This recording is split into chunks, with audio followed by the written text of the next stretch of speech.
முதலாக ஆட்சிக்கு வந்த நமது தம்பி விஜய்க்கு நான் சொல்லிக்கிறது என்னன்னா, ஃபஸ்ட்டு இந்த லஞ்சத்தை ஒழிச்சு கட்டணும். மேற்கொண்டு ஒவ்வொரு டிபார்ட்மெண்ட்லேயும் சரியாக வேலை பார்க்கறது இல்லை, அதை ஒழுங்காக பார்க்க வைக்கணும். வேலை பார்க்குறவங்க சம்பளம் வாங்குகிறாங்க, சம்பளத்துக்கு தகுந்த மாதிரி வேலை பார்க்குறது இல்லை. டிஎன்இபி,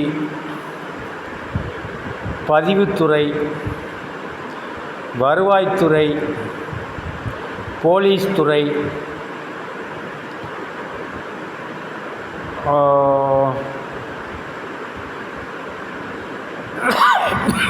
போக்குவரத்து துறை,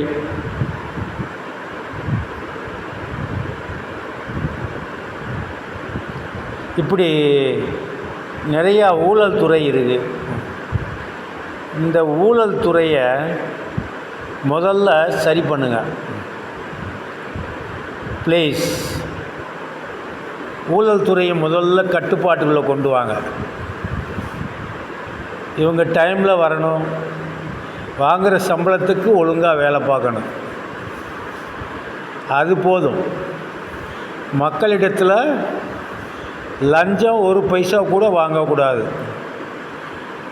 அவங்க வேலை பார்த்து கொடுக்குறதுக்காகத்தான் சம்பளம் வாங்குகிறாங்க. கவர்மெண்ட்லேருந்து சம்பளம் வாங்கிறது வேலை பார்த்து கொடுக்கத்தான். ஆனால் எந்த வேலைண்டாலும் 2000 கொடு, 3000 கொடு அப்படின்னு பேரம் பேசுகிறாங்க. இந்த எல்லா டிபார்ட்மெண்ட்டுமே பொதுவாக பதிவுத்துறையெல்லாம் லட்சக்கணக்கில் லஞ்சம் ஓடுது. பதிவுத்துறையில் லட்சக்கணக்கு, டிஎன்இபியில் குறைஞ்சது 10,000 லஞ்சம். பாவம் ஏழை மக்கள் ரொம்ப கஷ்டப்படுறாங்க. இதை கொஞ்சம் பார்த்து செய்யுங்க விஜய் தம்பி. விஜய் தம்பி பார்த்தா செய்யலாம்.